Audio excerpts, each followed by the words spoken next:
오늘 함께 은혜 받을 말씀은 야고보서 1장 2절부터 4절까지 말씀입니다. 제가 봉독하겠습니다. 앞에 화면을 함께 보셔도 좋겠습니다. 내 형제들아, 너희가 여러 가지 시험을 당하거든 온전히 기쁘게 여기라. 이는 너희의 믿음의 시련이 인내를 만들어내는 줄 너희가 알미라. 인내를 온전히 이루라. 이는 너희로 온전하고 구비하여 조금도 부족함이 없게 하려 함이라. 아멘. 우리 옆에 분과 인사하겠습니다. 잘 오셨습니다. 축복합니다. 예, 잘 오셨습니다. 자, 오늘은 축복을 준비하는 하나님의 손길이라는 제목으로 잠시 하나님의 말씀의 은혜를 받기를 원합니다. 성경은 우리에게 분명히 이야기하고 있습니다. 하나님은 선하시다. 하나님의 인자하심은 끝이 없도다. 저도 그거 하나 붙잡고 목회하고 살아가고 있습니다. 하나님의 선하심은 변함이 없죠. 그런데 우리의 삶을 되돌아볼 때 때로는 하나님의 선하심과는 전혀 어울리지 않는 현실을 만나게 될 때가 있습니다. 갑작스러운 위기, 풀리지 않는 어려움, 마음을 짓누르는 고난, 이런 것들이 우리한테 찾아올 때 우리는 종종 우리 자신에게 묻죠. 아니, 하나님은 선하시다고 하시는데 하나님, 왜 내게 이러한 일이 일어나야 하나요? 오늘 이러한 고민에 대하여 야고보서는 우리에게 말합니다. 너희가 여러 가지 시험을 만나거든 온전히 기쁘게 여기라. 이는 너희의 믿음의 시련이 인내를 만들어내는 줄 너희가 알미라. 인내를 온전히 이루라. 이는 너희로 온전하고 구비하여 조금도 하나님 앞에 부족함이 없게 하려 함이라. 성경은 믿음으로 삶을 살아가는 성도들이 시험을 만난다는 것을 이상한 일이 아니라고 가르쳐주고 있습니다. 물론 마귀의 시험은 우리를 무너뜨리기 위함입니다. 그러나 하나님께서 우리에게 주는 시험, 우리는 이걸 다른 말로 시련이라고 말합니다. 이 시련은 우리를 더 단단하게 만들어서 하나님 앞에 부족함이 없는 복된 사람으로 만들어 간다는 것이죠. 그래서 어떤 때는 축복이 가까울수록 시련이 찾아온다는 사실이에요. 이건 맞습니다. 누군가를 쓰시고자 할 때, 누군가에게 하나님께서 복을 주시고자 할 때 하나님께서는 반드시 시련을 허락하셔요. 하지만 이 시련은 하나님이 우리를 버리셨다는 증거가 아니라 축복이 가까이 왔다는 신호일 수 있습니다. 오늘 우리가 이 주제에 대해서 한번 생각해 보려고 합니다. 하나님께서 축복을 주기 직전에 언제나 우리가 축복을 받을 준비가 되어 있는가를 살피기 위해서 우리의 마음을 점검하십니다. 그 점검하는 네 가지를 잠시 생각해 보길 원하고, 그리고 이 네 가지 시험 또는 시련을 통해 현재 시련이 낙심의 이유가 아니라 축복으로 들어가는 문턱이 될 수 있음을 깨달았으면 좋겠습니다. 첫 번째로는 하나님은 우리를 축복하기 직전에 우리가 가장 무엇을 사랑하는지를 반드시 확인하십니다. 우리의 겉모습은 굉장히 믿음이 좋아 보일 수 있습니다. 그러나 속을 들여다보면 하나님보다 더 사랑하는 것이 마음속에 자리 잡을 수 있다는 것이죠. 그 사랑하는 대상이 사람이 될 수도 있고 돈이 될 수도 있고 내가 원하는 성공이 일 수도 있습니다. 근데 하나님은 이럴 때 이 부분을 그냥 넘어가지 않으시고 반드시 드러나게 하신다는 것이죠. 그 이유는 하나님보다 더 사랑하는 것이 있다면 그 축복이 우리를 하나님으로부터 멀어지게 할 수 있기 때문에 그래요. 그래서 하나님은 우리를 축복하기 직전에 우리가 무엇을 가장 사랑하는지를 반드시 점검하고 확인한다는 사실이죠. 아브라함의 이야기가 대표적인 이러한 예입니다. 아브라함은 오랫동안 자녀를 낳기 위해서 하나님 앞에 기도하였고 하나님의 약속을 믿었어요. 드디어 25년이 지난 후에 귀한 아들 이삭을 낳았습니다. 그러니까 얼마나 귀해요. 그리고 이 이삭은 하나님이 약속한 축복의 선물이에요. 근데 하나님께서는 그 아들을 모리아산에 번제물로 산제물로 바쳐드리라고 합니다. 이것은 단순히 제사의 문제가 아니라 아브라함의 마음 깊은 곳을 점검하고자 하는 하나님의 테스트였어요. 하나님은 아브라함이 이삭을 더 사랑하는지 아니면 하나님을 가장 우선으로 두는지를 확인하고 싶었던 것입니다. 이때 아브라함은 순종함으로 이 시험을 통과하게 됩니다. 그때 하나님께서 말씀하셨죠. 아브라함아, 아브라함아, 이제 내가 나를 경외하는 줄을 알았다라고 말씀하셔요. 이제 내가 나를 사랑하는 줄 알았다. 이 말이 뭐예요? 내 아들 이삭이 가장 귀하고 소중하지만 이 사건을 통해서 하나님이 알고 싶었던 거예요. 내가 너에게 주는 축복이 아무리 귀하다 할지라도 나 여호와 하나님을 내 마음에 가장 우선순위로 두고 있느냐를 확인하고 싶었다는 것이죠. 그래서 이 믿음이 확인된 후에 아브라함은 진짜 큰 축복을 받게 되더라는 것이죠. 오늘 우리의 삶에도 이와 같은 질문이 던져질 때가 있어요. 하나님께서 우리에게 질문하십니다. 성령을 통해서 물으신다는 것이죠. 너는 하나님보다 더 사랑하는 것이 있느냐라고요. 하나님은 우리가 붙잡고 있는 소중한 관계들, 세상적인 성공들, 그리고 재물, 이러한 것들을 하나님과 비교하시며 과연 우리의 마음이 무엇이 1순위가 되는지, 우선순위가 되는지를 점검하고 확인한다는 거예요. 때로는 우리가 가장 소중히 여기는 것을 내려놓게 하시기도 해요. 잃어버리는 아픔을 경험하기도 하셔요. 근데 이런 모든 과정을 통해서 하나님은 결국 하나님을 가장 사랑하도록 만들게 하신다는 것이죠. 다시 한번 말씀드립니다. 만약 하나님보다 더 사랑하는 것이 있다면, 그리고 그것이 내가 소중히 여기는, 그리고 내가 얻은 축복이라 할지라도 여러분 그 축복은 우리를 무너뜨릴 수 있다는 사실입니다. 가령 성공은 교만음으로 변하고요. 소중한 관계는 우상이 되고 재물은 신앙을 무너뜨리는 시험거리가 되더라는 거예요. 하나님은 우리를 사랑하시기 때문에 그런 상태로 결코 우리를 축복하지 않습니다. 그래서 우리는 늘 우리를 되돌아보면서 스스로에게 물어봐야 돼요. 나는 하나님 그 자신을 가장 사랑하는가? 아니면 하나님이 주신 축복과 선물들을 더 사랑하는가? 여러분, 진정한 믿음은 하나님이 주신 축복의 선물보다 하나님을 더 사랑하는 데 있음을 믿으시길 바라겠습니다. 그래서 하나님은 그러한 고백을 기뻐하시고 우리가 흔들림 없이 하나님을 가장 우선적으로 사랑할 때 우리에게 더 큰 축복을 주시고 더 귀한 일들을 맡겨주신다라는 것이죠. 축복 직전에 하나님은 반드시 이것을 점검합니다. 우리의 삶에 가장 소중한 것이 무엇이냐고 묻는다는 것이죠. 이런 시련과 시험은 맞습니다. 우리를 힘들게 할 수 있습니다. 가장 소중한 것을 내려놓고 포기해야 할 때도 있습니다.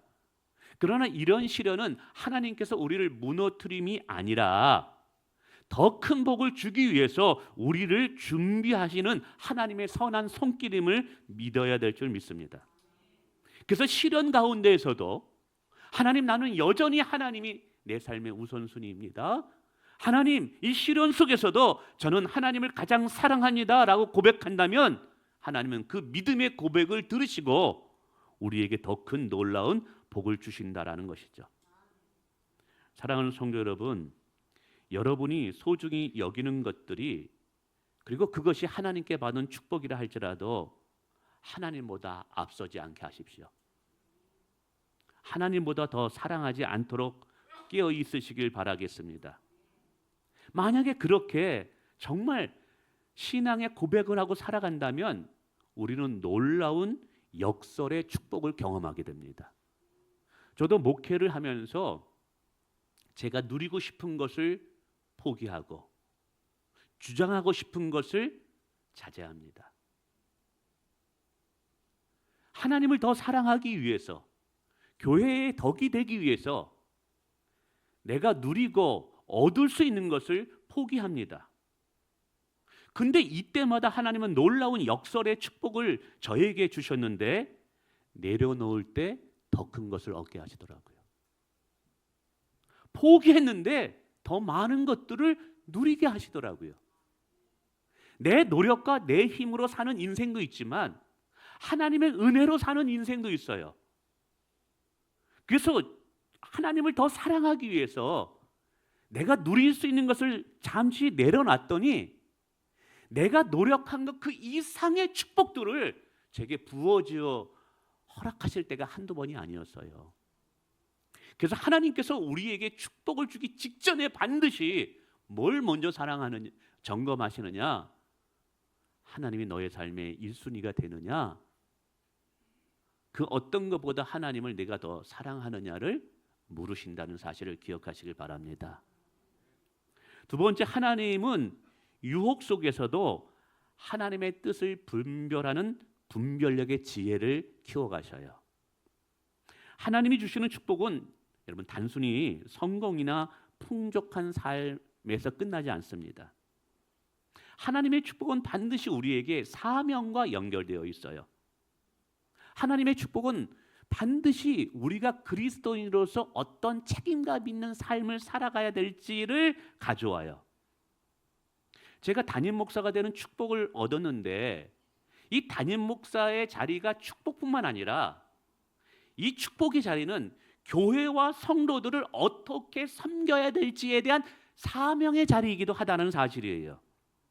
근데 우리가 준비되지 않는 채 축복을 받으면 그 축복이 우리의 사명을 잃어버리게 만들더라는 거예요.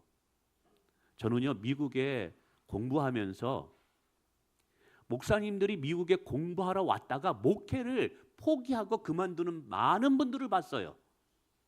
미국에 공부하러 갈 때는 내가 더 많은 공부를 해서 하나님 앞에 내가 쓰임 받도록 준비되리라, 교회를 더 잘 섬기리라. 근데 미국 땅의 그 풍요로움 속에 빠져서 미국 가게 하신 것이 축복인데 그 축복 때문에 목회자의 사명을 잃어버리더라고요. 목회를 그만두더라고요. 여러분, 그래서 하나님은 우리에게 축복을 주기 전에 먼저 무엇이 하나님 보시기에 올바른 진리의 길인가를 분별할 수 있는 분별력을 키우신다는 거죠. 여러분, 분별력이라는 것은 하나님의 마음과 세상의 길을 구별하는 영적인 지혜입니다. 하나님 보시기에 무엇이 옳은지, 무엇이 하나님이 기쁨이 되는지를 알아보는 영적인 안목이에요. 솔로몬도 왕으로 세워질 때 무엇보다 지혜를 구하였습니다. 그래서 그는 수많은 백성을 잘 다스렸죠. 하나님께서 주신 이 분별력을 통해서 나라의 평안이 깃들었습니다. 그런데 생각해 보세요. 솔로몬이 분별력이 없었다면 왕의 자리라는 축복은 오히려 나라를 혼란스럽게 할 수도 있어요. 제가 담임 목사라는 목회 자리가 저에게 축복인데 이 축복을 얻을 때 제 안에 분별력이 없다면 교회를 잘못 이끌어갈 수 있다는 거죠. 지도자가 분별력이 없다면 따르는 모든 분들이 힘들다는 거예요. 그래서 하나님께서 누군가를 축복하고 그 자리에 세우고자 할 때 반드시 하나님께서는 무엇이 하나님이 원하고 기뻐하는 길인가를 알 수 있는 분별력을 키운다는 사실이에요. 근데 그 분별력이 어디서 얻어지느냐 하면 시련 속에서 얻어진다는 사실이에요. 우리의 삶도 그렇습니다. 축복을 앞두고 여러 길이 열릴 때가 있어요. 달콤한 제안이 기회처럼 다가올 때도 있습니다. 근데 기억하세요. 모든 열린 문이 하나님께서 여신 문은 아닐 수 있습니다. 모든 열린 문이 하나님이 원하는 열린 문이 아닐 수 있어요. 그때 어떠한 길이 하나님이 기뻐한 길인가를 알 수 있는 통찰력이 분별력이 우리 가운데 있어야 돼요.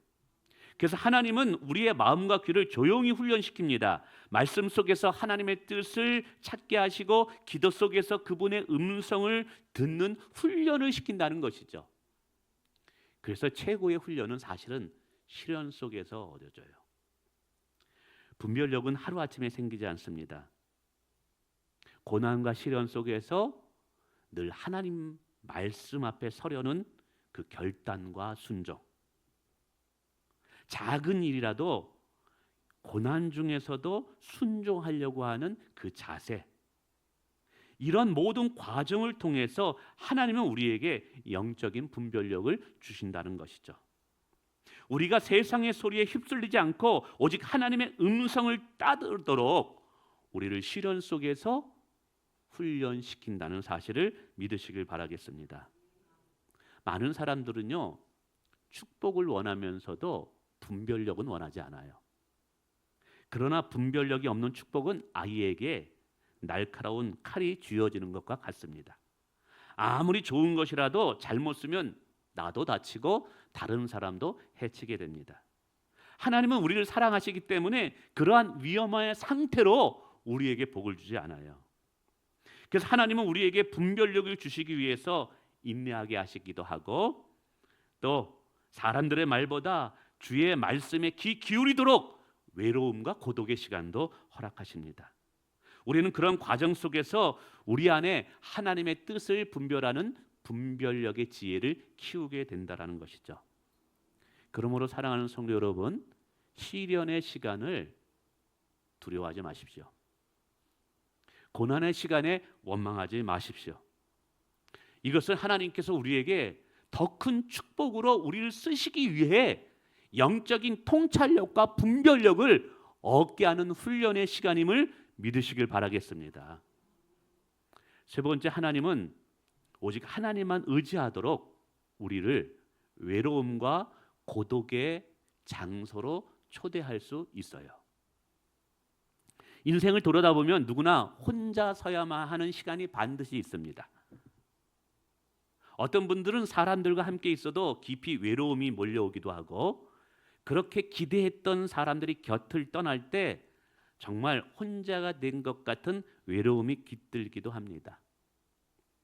어떤 분은 그냥 외롭대요.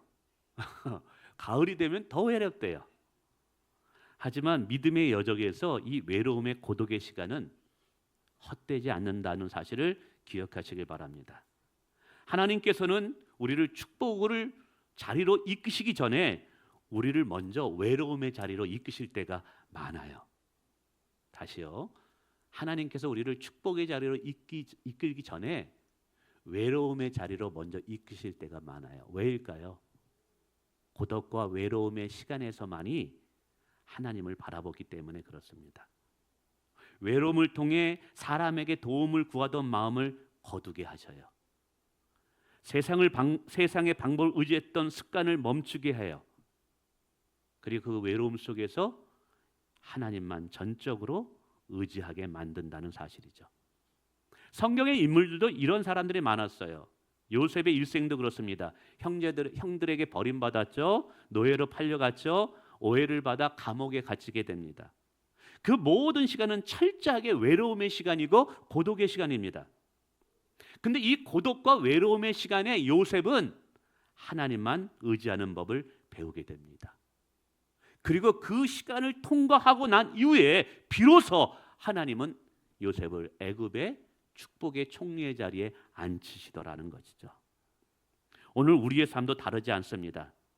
하나님은 우리를 사랑하시기 때문에 때로는 우리를 홀로 내버려 둘 때가 있어요. 친구의 도움도 전혀 내게 효력이 없어요. 가족의 위로도, 사람들의 인정도 사라진 순간을 허락할 때가 있습니다. 그때 종종 믿음이 없는 사람들은, 영의 눈이 열리지 않는 사람은 그 외로움 때문에 하나님이 나를 버리셨다라고 생각합니다. 근데 그렇지 않아요. 하나님은 한순간도 우리를 버리신 적이 없어요. 한순간도 우리를 떠난 적이 없어요. 하나님이 우리를 버리셨기 때문이 아니라 하나님만 의지하도록 우리를 초대한 거예요. 고독의 시간은 우리에게 힘들기도 합니다. 외로움이 가장 현대인들에게 가장 큰 힘든 시간이라고 그래요. 그러나 그 자리가 바로 하나님을 깊이 만나는 축복의 자리가 될 수 있어요. 왜냐하면 사람의 소리가 멈출 때 비로소 우리는 주님의 음성을 들을 수 있기 때문에 그러죠. 내가 붙잡고 있었던 것을 내려놓을 때 하나님을 붙잡을 수 있기 때문에 그래요. 내가 의지했던 것들이 사라질 때 하나님이 내 인생의 유일한 복의 근원이 되고 나의 유일한 구원자가 됨을 그때 깨닫습니다. 여러분, 우리 믿는 자들에게 고독은 외로움의 시간으로 끝나지 않아요. 하나님이 그렇게 내버려 두지 않아요. 우리의 고독과 외로움은 하나님과 더 친밀해지는 시간으로 하나님이 만드셔요. 그래서 이 외로움이 시간이 지난 후에 우리의 입술을 통해서 고백하게 하죠. 그때도 하나님이 내 곁에 계셨구나.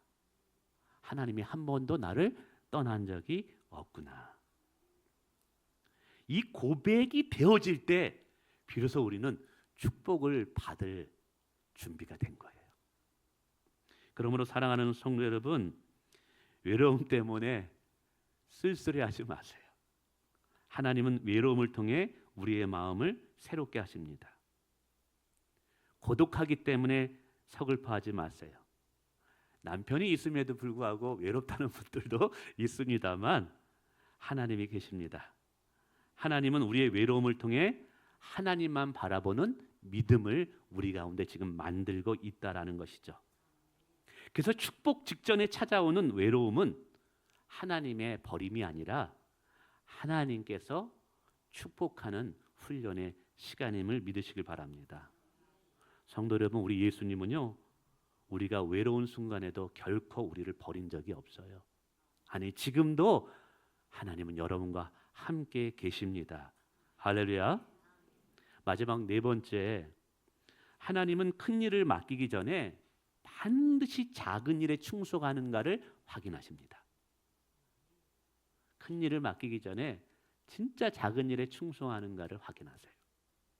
하나님이 주시는 축복은 축복을 받는 자로 하여금 사명이 있다고 말씀해 드렸어요. 그렇죠. 하나님께서 여러분에게 물질의 축복을 주면 여러분 혼자 잘 먹고 잘 쓰라고 그 물질 주었을까요? 아니죠. 선한 일에 동참하라고. 근데 동참하기 위해서는 반드시 순종이 필요해요. 하나님께서 여러분의 많은 은사를 주셨어요. 그 은사가 나를 자랑하기 위해서 준 은사를 주셨을까요? 아니에요. 교회를 섬기라고 은사를 주신 거예요. 그러니까 하나님의 축복은 반드시 또 우리에게 사명을 요구하지만 순종도 요구한다는 사실이에요. 그래서 하나님은 큰 축복을 주시기 전에 먼저 우리가 순종의 사람이 되기를 훈련시켜요. 그 순종의 사람이 뭐냐? 작은 순종을 통해서 보시는 거예요. 사람들은 큰 일만 중요하게 여깁니다. 교회에서 맡겨진 중요한 일에만 순종하면서 굉장히 감사합니다. 근데 하나님께서는요, 우리가 작은 일에 어떻게 순종하는가를 더 관심 있게 본다는 사실입니다. 작은 일에 순종이 쌓일 때 결국 큰 축복을 감당할 수 있는 그릇이 되기 때문에 그런 거예요. 그래서 하나님은 우리를 축복하기 직전에 반드시 순종할 수 있는 기회를 주십니다. 그 순종, 그 작은 순종이 뭐냐면 나중에 하나님께서 더 큰 일을 맡겨도 되는가를 하나님께서 테스트하는 거예요. 그때 작은 일에 가볍게 생각하는 분들이 있습니다. 하나님은 우리가 큰 일을 맡기 전에 먼저 작은 일에 충성하는가를 반드시 확인한다는 것을 기억하시길 바랍니다. 여러분, 직장에서 맡겨진 작은 일들 거기에 순종하셔야 돼요. 교회에서 맡겨진 작은 일들 거기서부터 순종을 시작하셔야 돼요. 일상 속에서 일어나는 작은 선택들 그 속에서 하나님께 순종하는 훈련이 되어 있어야 돼요. 하나님께서는 우리가 그러한 곳에서 말씀에 순종하는가를 살핀다는 사실이에요. 꼭 기억하십시오. 하나님은 우리가 작은 일에 순종할 때 그 작은 행동을 통해 큰 축복의 문을 여시는 줄 믿으시길 바랍니다. 반대로요, 작은 일에 불순종하면 현재 내게 주어진 일에 내가 가볍게 여기면 절대로 큰일 안 맡깁니다. 많은 사람들은 큰 일을 꿈꿉니다. 근데 정작 작은 일은 가볍게 여기고 쉽게 지나칩니다. 그러나 하나님은 작은 일에 충성하는 자에게 큰 일을 맡기심을 기억하시길 바라겠습니다. 그래서 오늘 우리가 예를 들자면 단순히 이 예배에 참여하라는 주의 음성을 순종하는 것, 마음속에 누군가를 용서하라는 주의 음성들, 연약한 누군가를 위해서 기도하라, 교회 건축을 위해서 너 기도해라. 하나님께서는 우리 각자에게 작은 음성을 주셔요. 그거 가볍게 흘려보내지 마세요. 하나님께서 성령을 통해서 그 작은 부분에 순종을 요구하시잖아요. 그것은 그 작은 순종을 통해서 내가 큰 일을 맡을 사람인가를 확인하는 작업이에요. 그래서 여러분, 작은 일에 최선을 다하시길 바랍니다. 그러면 하나님께서 그거 보시고 반드시 큰 축복을 주셔요. 그래서 나의 작은 순종은 하나님의 큰 축복을 가져오는 발판이 돼요. 여러분, 다시 말씀드립니다. 작은 순종을 가볍게 여기지 마십시오. 여러분의 작은 순종이 큰 축복의 문을 여는 열쇠가 될 것입니다. 저는 목회하면서 이건 100% 확신합니다. 순종의 끝자락에는 반드시 축복이 예비되어 있습니다. 말씀을 맺습니다. 오늘 하나님께서 우리에게 축복을 주시기 직전에 시련을 통해서 우리에게 훈련하는 4가지가 있더라. 하나는 하나님께서 먼저 우리의 마음을 점검하신다는 것이죠. 우리가 무엇을 가장 사랑하는지 시련을 통해서 드러나게 하셔요. 하나님을 가장 사랑하시기를 축원을 드립니다. 두 번째, 분별력을 길러주셔서 축복을 올바르게 사용할 준비를 시켜요. 그래서 시련의 과정은 영적인 통찰력을 얻는 훈련의 시간이에요. 때로는 외로움과 고독을 허락하실 때가 있습니다. 이는 사람을 의지하던 마음을 거두게 하시고 하나님만 붙잡으라는 하나님의 초대장이에요. 마지막으로 작은 순종의 기회를 주실 때가 있습니다. 근데 그 작은 발걸음이 큰 길을 여는 열쇠가 됨을 기억하시길 바라겠습니다.